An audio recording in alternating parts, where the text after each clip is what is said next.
Hello everyone, you are watching Ad Plus Home Twitter, and in this session of Indian Polity and Constitution, we will study Article 268. तो शुरू करते हैं बिना किसी देरी के।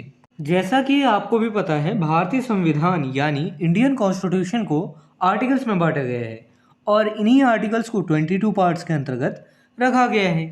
इसी 22 पार्ट्स में से 12th पार्ट में फाइनेंस, प्रॉपर्टी, कॉन्ट्रैक्ट्स और सूट्स के बारे में बताया गया है, जिसके अंतर्गत आर्टिकल 264 से लेकर आर्टिकल 300A तक के सारे आर्टिकल्स आते हैं। यहाँ हम बस आर्टिकल 268 पर चर्चा करेंगे। आर्टिकल 268 पार्ट 12 के चैप्टर फर्स्ट के अंतर्गत आता है। चैप्टर फर्स्ट में फाइनेंस से रिलेटेड चीज़ों के बारे में बताया गया है। यहाँ मैं पहले कंटेंट को इंग्लिश में रीड करूँगा और फिर उसकी मीनिंग आपको हिंदी में समझाऊंगा ताकि आपको कंसेप्ट ज़्यादा से ज़्यादा समझ आ सके। Article 268 talk about duties levied by the union but collected and appropriated bye the states. Article 268 के तहत यूनियन द्वारा लगाए गए लेकिन स्टेट द्वारा कलेक्टेड और अप्रोप्रिएटेड यानी विनियोजित किए गए ड्यूटीज यानी शुल्क के बारे में चर्चा की गई है।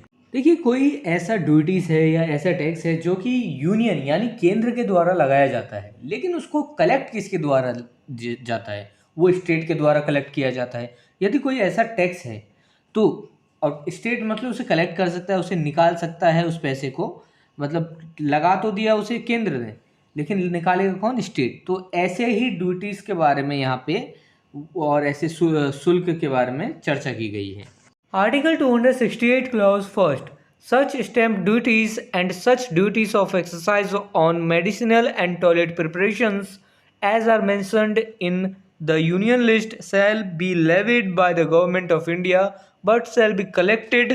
ऐसे स्टैम्प ड्यूटीज तथा मेडिसिनल और टॉयलेट प्रिपरेशंस पर ऐसे ड्यूटीज ऑफ एक्सरसाइज यानी उत्पाद शुल्क जो यूनियन लिस्ट में मेंशन है वो गवर्नमेंट ऑफ इंडिया द्वारा लगाए जाएंगे, लेकिन उनका कलेक्शन जो है जिनके द्वारा किया जाएगा वे इसी क्लॉज के 2 पॉइंट्स में बताया गया है।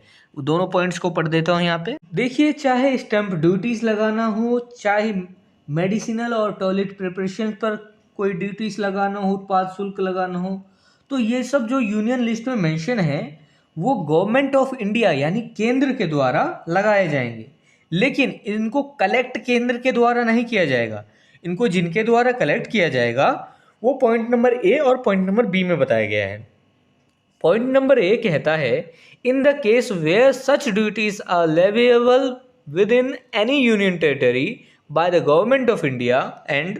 ऐसे मामले में जहां ऐसे ड्यूटीज किसी यूनियन टेरिटरी के भीतर लगाए जाने योग्य हों, वहां गवर्नमेंट ऑफ इंडिया द्वारा ही उन ड्यूटीज को कलेक्ट किया जाएगा। देखिए, अगर बात आती है यूनियन टेरिटरी की तो वहाँ तो देखिए केंद्र तो लगाएगा, गवर्नमेंट ऑफ इंडिया द्वारा ही ड्यूटीज लगाया जाएगा, टैक्स लगाया जाएगा, और उसे कलेक्ट भी जो है गवर्नमेंट ऑफ इंडिया द्वारा किया जाएगा, क्योंकि वहाँ पे कोई स्टेट का सरकार तो नहीं होगा ना। यूनियन टेरिटरी को तो केंद्र ही चलाता है, इसलिए वहाँ पे कलेक्शन भी भारतीय सरकार द्वारा किया जाएगा। पॉइंट नंबर बी में कहा गया है, in other cases by the states within which such duties are respectively leviable. अन्य मामलों में उन राज्यों द्वारा जिनके भीतर ऐसे ड्यूटीज लगाए गए हैं, यानी कौन से ड्यूटीज? स्टैम्प ड्यूटीज, मेडिसिनल और टॉयलेट प्रिपरेशन ड्यूटीज, इस तरह के ड्यूटीज लगाए गए हैं, वहाँ जो है वही राज्य जो वहाँ है उपस्थित है उस पर्टिकुलर राज्य में, वही राज्य उसे कलेक्ट भी करेगा। ठीक है, अन्य मामलों में उससे मतलब है उन राज्यों द्वारा जिनके भीतर ऐसे ड्यूटीज केंद्र के द्वारा लगाए जाते हैं तो वहाँ राज्य द्वारा कलेक्ट किया जाएगा। कहने का मतलब है यदि यूनियन टेरिटरी नहीं है, यदि वह स्टेट है, तो स्टेट में जो है चाहे केंद्र लगा दे ड्यूटीज, लेकिन कलेक्ट राज्य द्वारा किया जाएगा।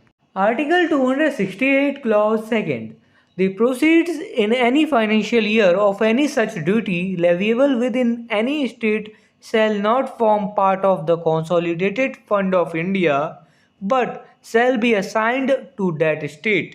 किसी फाइनेंशियल ईयर में किसी राज्य के भीतर लगाए गए किसी ऐसे ड्यूटीज यानी जिसे शुल्क भी कहते हैं कि जो नेट प्रोसीड्स होगा, जितना भी उसका आय होगा, वो भारत का कंसोलिडेटेड फंड का पार्ट नहीं होगा, लेकिन उस आय को जो है राज्यों को सौंप दी जाएगी।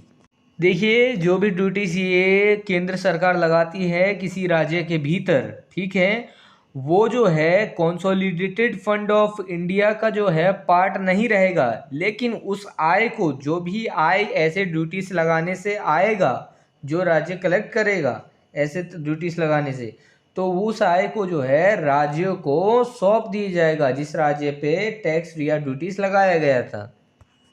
If this video is helpful for you, then please like and share this video, and if you want see some more these type of videos, then subscribe the channel and click the bell icon and select the all option for upcoming videos. And I hope you have a great experience by watching the Ad Plus Home Tutor.